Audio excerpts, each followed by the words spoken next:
right there, boys and girls. Hey, we had day 7 here of our December daily math. This is going fast. So number 1 says what number? Be careful. It says 8 in the tens place, a 2 in the hundreds place, and 4 in the ones place. Okay, so I remember this is hundreds, tens, ones. HTO, right?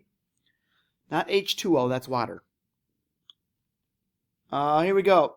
What number? Be careful. 8 in the tens place. So we have 8 here, a 2 in the hundreds place, and a 4 in the ones place. 284. All right.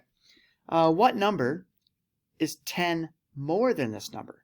So we do the tens column again. What's 1 more than 8? 9.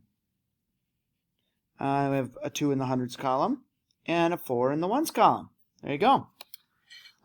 This number 3 here, 20 in the star, says circle all that equal 20. So 25 minus 5. Okay, that equals 20. 5 plus 5 is 10. 10 plus 10 is 20. 15 plus 10. Oh, that's 25. Nope. Nothing plus 20 is 20. I guess I jumped over that one, didn't I? 50 minus 20. 5 minus 2 is 3. Oh, nope. All right, so there we go. Got 3 answers on that one that we circled. Let's go to number 4. Anthony buys 8 pieces of candy. He gives 3 pieces to his friend. Then Anthony buys 6 more candies. How many candies does Anthony have now? So I'm going to underline how many, circle the next word, which is candies. Okay, Anthony buys 8 pieces of candy. So he has 8. Okay, that's important. He gives 3 to his friend. Okay, so minus 3, which is 5. Then Anthony buys 6 more. So we have to add 6 more, which equals 6 plus 5, 11. And then we can write candies. Good. Couple problems in that one, right? It wasn't just the 8 minus 3, was it? Okay, favorite pets.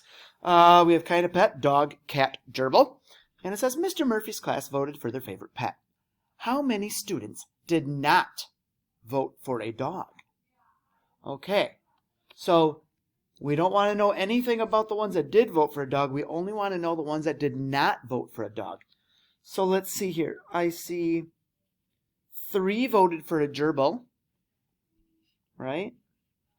And for the cat, I see 5. Okay, so I see 3 for the gerbil, 5 for the cat. So how many students did not vote for a dog? 3 plus 5 equals 8. Circle that next one, students. All right, boys and girls, great job with that, and we will see you tomorrow for day 8.